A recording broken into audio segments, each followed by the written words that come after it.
Shruti, and let's get you some more news and updates to kickstart the show then. And when you take a look at some more news and updates, China, of course, is set to restrict tungsten exports from December 1st, citing dual-use rules for military as well as civilian purposes. Tungsten, vital for weapons as well as semiconductors, is 80% controlled by China. However, global markets remain steady as South Korea's major tungsten mine also nears production, diversifying supply amid rising US-China tensions. All right, in the meantime, Russia launched its second major strike on Ukraine's energy grid this month, leaving over 1 million without power. Now, President Vladimir Putin, he claimed the attack was retaliation for Ukrainian strikes with US-supplied missiles, while President Zelensky called it a despicable escalation.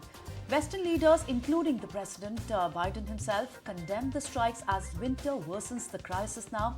Now, this one is claiming responsibility. Putin said that last night's cluster attack hit 17 targets. Let's listen.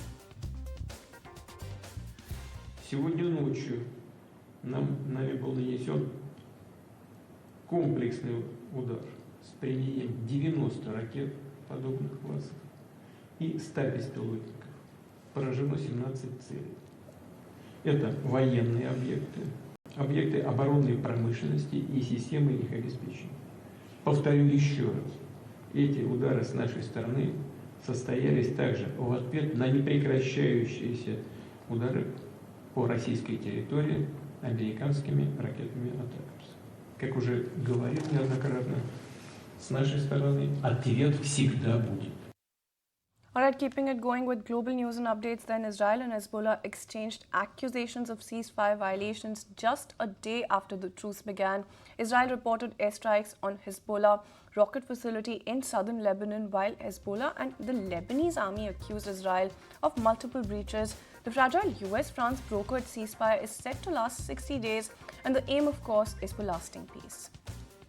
Okay, now moving on to UK. UK's Prime Minister pledged to cut migration with reforms to the points-based system now, urging businesses to train local workers. This follows data showing net migration hit a record 9 lakh in 2003.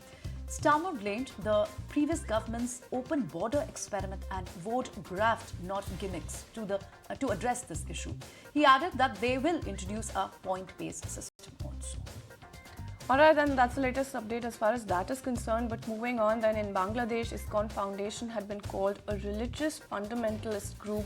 The interim government, which came to power after the ouster of the then Prime Minister Sheikh Hasina, has said that it is examining ISKCON. This comes after protests against Hindus have escalated over the arrest of Hindu priest Chinmay Krishna Das as well. The Hindu community has been protesting and demanding for stronger laws to protect the community in the country. In fact, we caught up with Veena Sikri, who's the Indian former High Commissioner as well. Let's go across and listen in to what she then had to say. Will certainly want stability in South Asia, and once again he will focus on no Islamism and no terrorism.